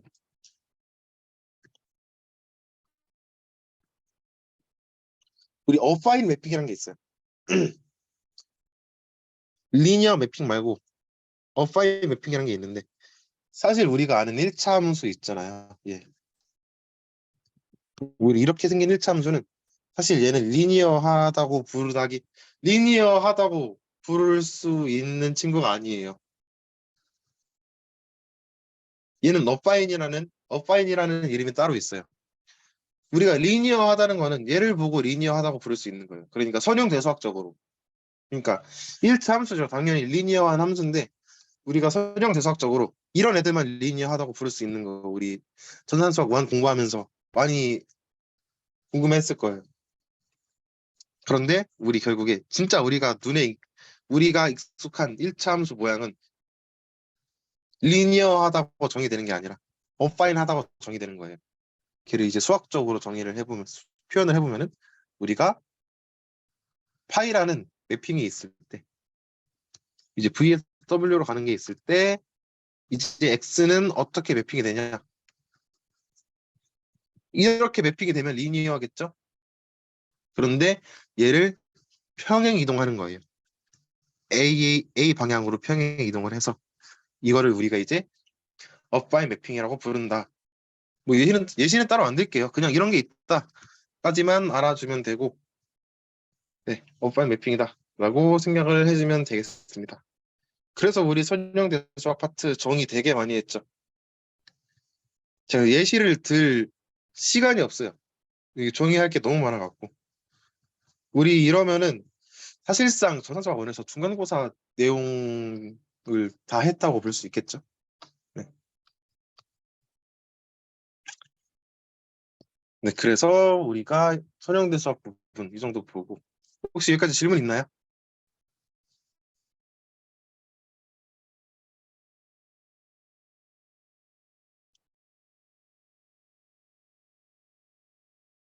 네, 질문은 따로 없는 것 같고 우리 이제 챕터 2에서 챕터 3로 넘어가 보겠습니다. 챕터 3는 뭐냐?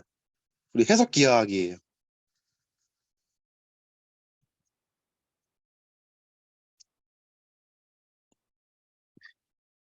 솔직히 앞에 부분은 너무 수학적인 내용이고 우리 여기부터 뭔가 와닿을 거예요. 정의를 해봅시다. 다시.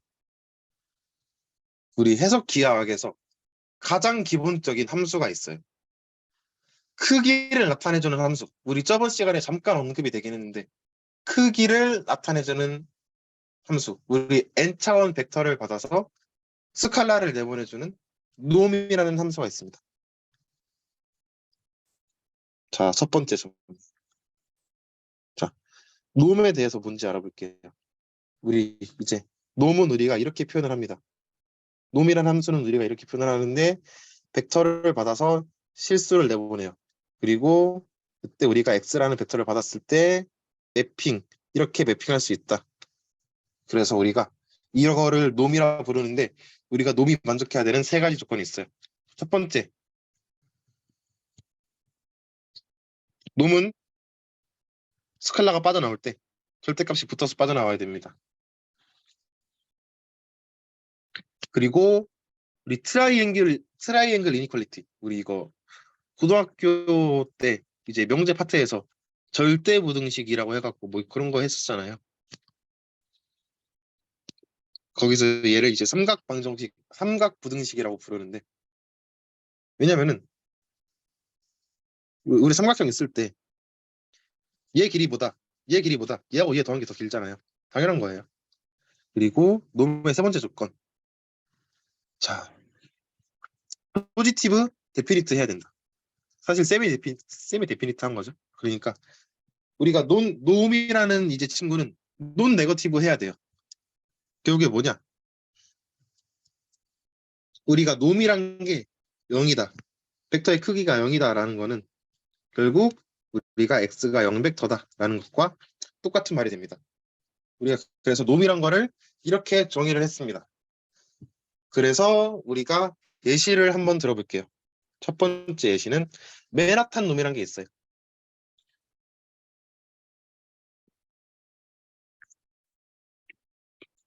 우리 이제 김현호 교수님 인공지능 수업 들으신 분들 이제 맨하탄 디스턴스라고 아실 텐데 이제 맨하탄 놈이 어떻게 정의가 되냐? 이제 놈 밑에다가 1을 붙여줍니다. 그리고 정의는 어떻게 되냐면은 각각의 성분들을 벡터의 각각의 성분들을 절대값 씌워서 더해준 거 이거를 맨하탄 놈이라고 합니다. 자, 또 다른 예시로 우리가 사용하는 좌표계는 유클리드 이제 스페이스라고 볼 수 있죠. 그러니까 데카르트 스페이스에서 유클리디안 좌표계를 사용을 하는 거죠. 그때 유클리디안 놈을 우리는 우리가 알고 있는 거 이렇게 표현을 합니다. 우리 점과 점 사이의 거리 공식 있잖아요. 우리 a, b 있고 c, t 있으면은 뭐, 뭐 이렇게 표현했던 거 있잖아요. 이거랑 똑같이 우리가 유클리디안 디스턴스라는 거를 표현할 때 어떻게 표현을 하냐면은 원점으로부터 제곱만큼의 거리가 다 더해진 거를 루트를 씌웠을 때 우리가 그때 얘를 유클리디안 놈 또는 원점으로부터의 유클리디안 디스턴스라고 부릅니다. 그리고 우리가 이거를 벡터 폼으로 표현을 하면은 이렇게 표현을 해줄 수 있어요. 그리고 정의 몇 번이지? 2번. 그리고 우리가 이 친구를 닷 프로덕트라고 부릅니다. 우리 이제 1학년 1학기 때 보통 미적분 시간에는 닷 프로덕트라고 배우고 전산 수학 시간에는 이너 프로덕트라고 배우고 근데 둘이 역할은 같은 것 같아. 그렇게 생각할 수 있지만 사실 닷 프로덕트와 이너 프로덕트는 다릅니다. 그러니까 이너 프로덕트 안에 닷 프로덕트가 포함되어 있는 거예요.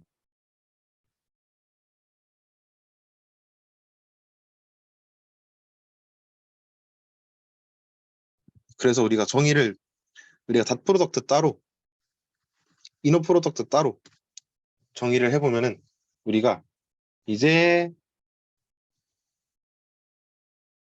어떻게 조건이 있는데 자 우리 오메가라는 리니어 매핑이 있을 때 오메가 안에 음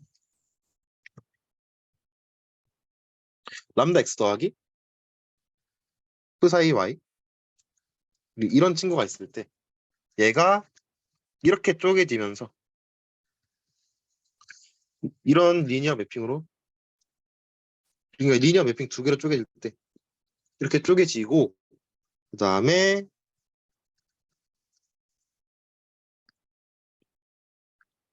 이런 리니어 매핑이 있을 때 어,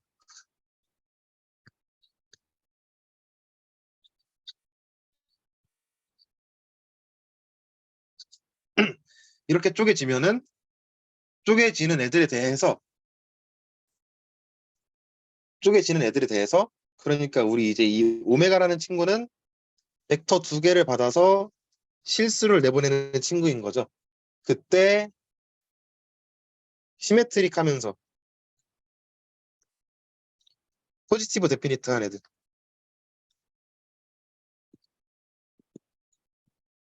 얘네 이 조건을 만족하는 애들을 전부 우리가 이너 프로덕트라고 부릅니다.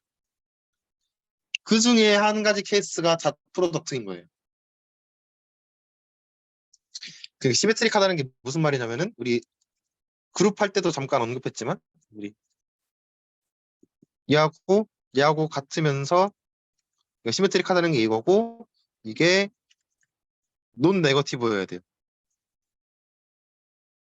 그러니까 사실 여기에 세미가 들어가는 게 마음이 편하긴 한데 우리 책에 있는 대로 그냥 이렇게 해서 표현을 해보고 그래서 예시를 한번 들어봅시다. 우리 이너 프로덕트 중에서 닷 프로덕트가 아닌 애들 우리 그래서 이너 프로덕트는 보통 이런 기호로 많이 표현을 합니다. 이런 기호로 많이 표현을 하고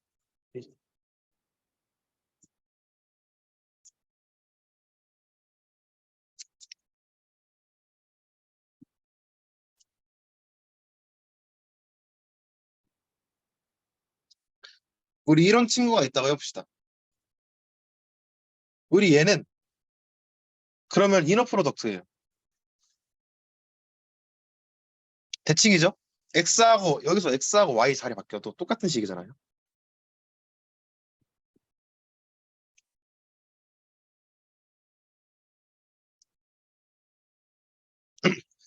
둘이 시메트릭하고 그리고 이거를 이제 0보다 크거나 같다라는 걸 증명을 할 수 있는데 그럼 결국에 우리가 알고 있는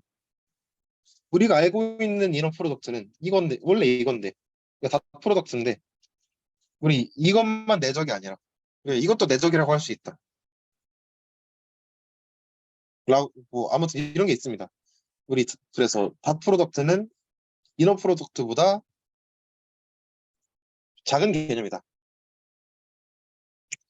라는 거를 우리가 새롭게 알아봤고요. 자, 그 다음에 네 번째 정의.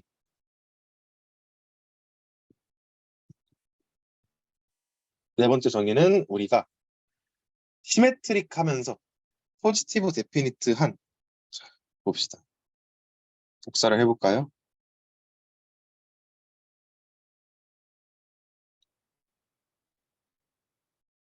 시메트릭 하면서 포지티브 데피니트한 매트릭스에 대해서 알아봅시다. 우리 A라는 친구가 있을 때 A라는 매트릭스가 있을 때 양옆에 기다란 벡터들을 곱해요. 그런데 모든 X에 대해서 그때 모든 X 근데 그 X는 벡터 스페이스인데 0을 제외한 벡터 스페이스에서 우리 이 백스페이스는 차집합 기호랑 똑같은 거예요. 그냥 이거라고 생각하면 되고 아무튼 모든 X에 대해서 이게 0보다 크다 라는 걸 만족하면은 그때 그 A는 포지티브 데피니트 하다고 합니다. 그리고 딱 이렇게 써볼까? 거기다가 이때는 모든 X에 대해서 등호를 포함해서 성립하면은 얘네들은 포지티브 세미 데피니트라고 표현을 합니다. 그리고 얘도 시메트릭해요. 그러니까 결국에 시메트릭할 수밖에 없는데 그러니까 시메트릭하지 않아도 시메트릭한 거랑 의미가 똑같아요. 왜냐면은 우리가 얘랑 결정적으로 얘랑 똑같아요. 그리고 얘는 또 뭐랑 똑같냐?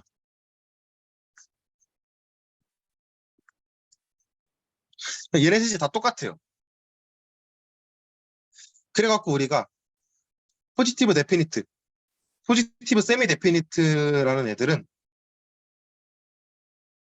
어, 네, 시메트릭한 케이스만 우리가 생각을 해줘도 일반성을 잃지 않고 모든 케이스에 대해서 다 생각을 해줄 수 있다.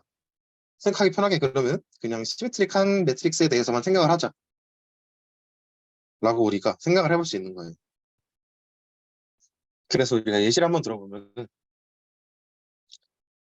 우리가 뭐 A라는 행렬이 9, 6, 6, 5야. 우리가 그럼 이거를 이제 X 트랜스포즈 AX 그러니까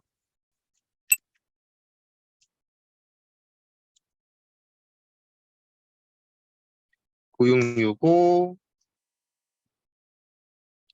X1, X2 이거를 우리가 어떻게 표현을 하냐? 우리 이거 다 풀어주면은 결국에 뭐냐면은 우리가 곱셈 공식처럼 사용을 하면 되는데 9가 앞에 붙고 그 다음에 6 더하기 6이 이제 크로스 텀이 되고 5가 앞에 붙어서 우리 이거 그냥 A라는 행렬을 곱셈 공식이라고 생각을 하면 돼요. 그리고 우리가 이제 A라는 행렬은 포지티브 데피니트 하겠죠? 왜냐면은 우리 완전 제곱식으로 만들어주면은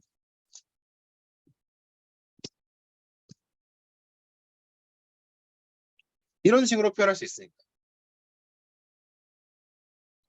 우리 x1하고 x2가 둘 다 0이 아닐 때 이 친구는 무조건 양수일 수밖에 없으니까 A라는 행렬은 포지티브 데피니트하다라는 것까지 우리가 알아봤습니다.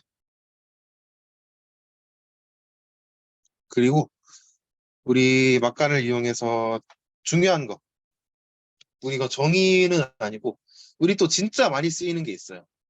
진짜 많이 쓰이는 거. 우리 코시 슈바르트 부등식이라고 있습니다. 고등학교 때 배웠을 텐데 살짝 달라요, 생긴 게. 우리 이제 벡터 벡터로 표현됐을 때 코시 슈바르트를 어떻게 쓸 수 있냐? 우리 통째로 곱한 게 각각 곱한 것보다 작거나 같다. 이거를 코시 슈바르츠라고 부릅니다. 뭐 이거는 코시 슈바르츠 쓰는 문제는 제가 과제로 낼 테니까 어떻게 응용되는지 한번 알아보면 되겠고요. 우리 그 다음에 정의할 게 뭐냐면은 우리 디스턴스라는 거예요. 디스턴스. 우리 x라는 벡터가 있고 y라는 벡터가 있을 때 그 둘 사이의 거리를 우리가 이렇게 정의를 한다.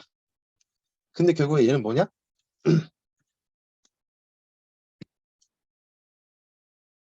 이렇게 정의를 할 수 있는 거예요. 디스턴스를 이렇게 정의한다. 뭐 이거는 너무 간단하니까 예시 같은 거는 딱히 없어도 될 것 같고 음 디스턴스 정했고 그 다음에 뭐 정해야지? 앵글 정해합시다. 앵글. 각도를 한번 볼까요? 자, 우리가 각도는 어떻게 정해야 하냐? 우리가 x하고 y 사이의 각도는 코사인, 이거를 우리가 코사인으로 표현을 하면은 이렇게 되잖아요. 그때 이때 이 오메가를 두 벡터 사이의 각도라고 표현을 합니다. 근데 우리가 코사인이 마이너스 1부터 1까지라는 걸 어떤 식으로 할 수 있냐? 이 코시 슈바르츠 부등식을 이 코시 슈바르츠 부등식을 끌어와서 한번 보면은 이제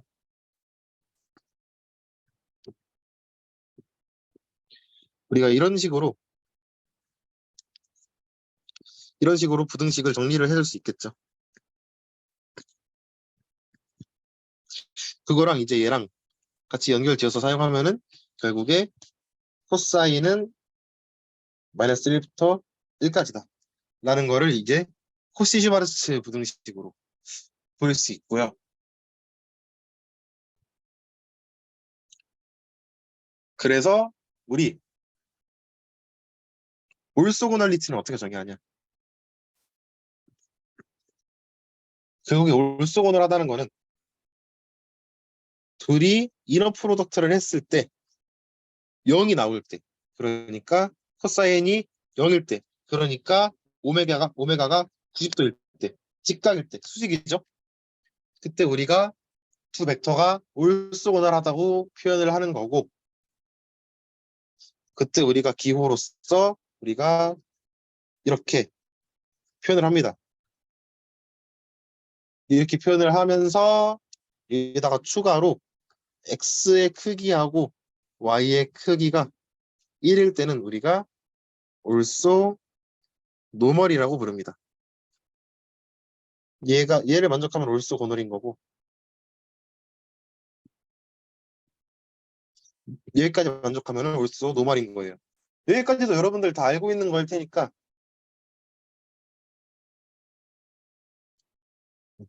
여기까지도 뭐 여러분들 알고 있는 걸 테니까 네, 뭐 그렇게 크게 예시까지는 들지 않을 거고 계속해서 정의를 해볼게요. 그래서 우리가 올소 고널 매트릭스라는 건 어떻게 정의가 되냐?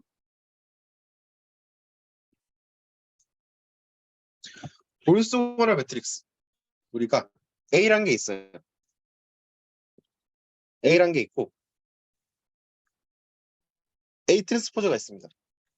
그런데 트랜스포즈만 했는데도 역행렬처럼 역할을 하는 애가 있네. 얘를 만족하는 친구. 그러니까 즉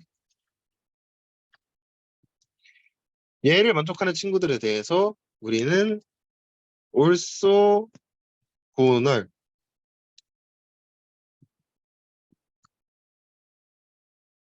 매트릭스라고 부릅니다. 자, 그래서 우리가 역행렬 구하는 게 사실 컴퓨터한테 시키든 사람한테 시키든 되게 힘든 과정인데 트랜스포즈 구하는 건 쉽잖아요. 그래서 우리가 올소고널 매트릭스를 억지로 만들어줄 수 있는 방법도 있는데 그거는 아마 녹화 강의로 하거나 다음 시간쯤에 이제 할 것 같고 이제 올소 노멀 베이시스 배운 다음에 뭐 올소고널 컴플리트 배우고 뭐 그램 슈미츠 프로세스 이런 거 해갖고 우리가 이제 이 A라는 행렬 안에 들어있는 벡터들을 강제로 올소고널하게 올소 노멀하게 만들어줄 수 있는데 그것도 아시죠? 그 올소고널 매트릭스 안에 들어있는 친구들은 그러니까 이제 A라는 벡터 안에 A라는 행렬 안에 들어있는 벡터들은 올소 노멀한 애들이라는 거죠. 이 정도는 이제 알고 계실 거라고 생각을 하고 그래서 우리가 올소고널 매트릭스의 성질 정도까지만 알아보고 이번 시간을 마칠 수 있을 것 같아요. 그래서 첫 번째 성질이 뭐냐면은 이제 AX의 유클리디안 놈. 우리 보통 여기 밑에다가 뭘 생략하면은 2가 붙어 있는 거라고 생각을 하면 돼요. 유클리디안 놈이라고 생각을 해주면 되고 이게 결국에는 얘를 제곱한 거니까 그러니까 얘를 제곱했을 때 이렇게 써줄 수 있는 거니까 우리 트랜스포즈 성질 해서 이렇게 됐습니다. 그래갖고 결국에 우리가 올소고널 매트릭스는 얘하고 얘가 같다라는 거를 알아줄 수 있고 그 다음에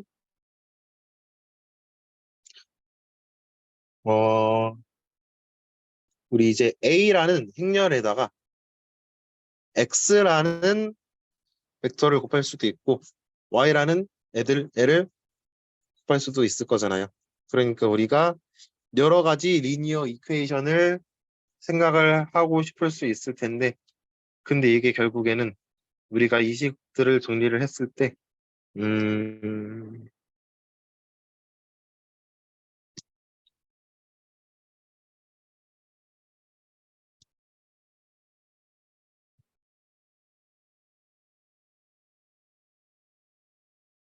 이식도 결국에 정리를 하면은 우리 이것도 첫 번째 성질이랑 비슷한 건데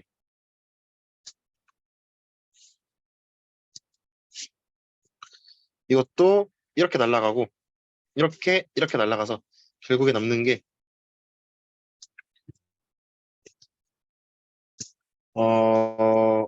이거밖에 없습니다.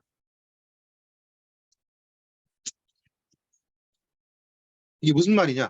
이게 결국에는 우리가 올소고널 매트릭스에 대해서 우리가 뭐 크기를 구하든 아니면은 뭐 각도를 구하든 할 때 걔네끼리의 연산은 우리가 굳이 고려해 줄 필요 없이 그냥 없는 셈 치고 우리가 걔네들을 이제 쳐다보고 있는 벡터들에 대해서만 우리가 신경을 써주면 된다라는 것까지 알아두면 되겠습니다.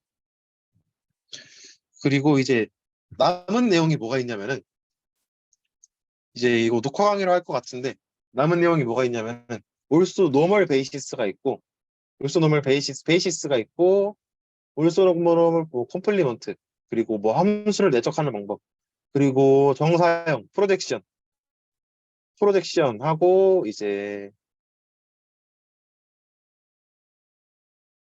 그라메슈미트 오소노라이제이션 한 다음에 마지막으로 배우는 게 로테이션 로테이션까지 배우면은 이제 3단원이 끝납니다. 그래서 우리 뭐 이런 내용들이 남아있다. 그래서 녹화 강의로는 그렇게 3장 남은 부분하고 4장 전부 해서 그렇게 하면 또 2시간짜리 영상이 또 올라갈 것 같아요. 이번 주 안에. 근데 제가 아직 이번 주 일정이 어떻게 될지 몰라서 영상이 언제 올라갈지 모르겠지만 그 영상이 올라가면은 두 번째 과제랑 같이 올라갈 거예요. 근데 두 번째 과제를 한 번에 내보내기에는 여러분들이 이제 잠시만요. 생각을 좀 해보니까 제가 이번 시간 내내 예시를 설명을 많이 못하고 정의만 주구장창 해갖고 그러니까 왜냐면 여기 있는 내용 대부분 여러분들이 전산수학 원에서 다 대부분 다뤘던 내용이니까 제가 예시를 최대한 빼고 복습하는 느낌으로다가 정의만 빠르게 설명을 했는데 또 그러다 보니까 여러분들이 문제를 풀고 싶어 하는 욕구가 생길 수도 있다고 생각이 들었어요. 그러면은 우리가 어떻게 할까? 우리 손형대 수학 부분 과제를 이제 실시간 강의 파트하고 녹화 강의 파트로 쪼개서 낼까요? 아니면은 한 번에 낼까요? 문제 수는 똑같을 거예요. 그러니까 제출 기간도 똑같고 문제 수도 똑같은데 제가 문제를 미리 만들어 드릴까 하고 여쭤보고 싶은데 여러분들 어떤가요? 채팅창에 자유롭게 의견 한번 말씀해 주실까요?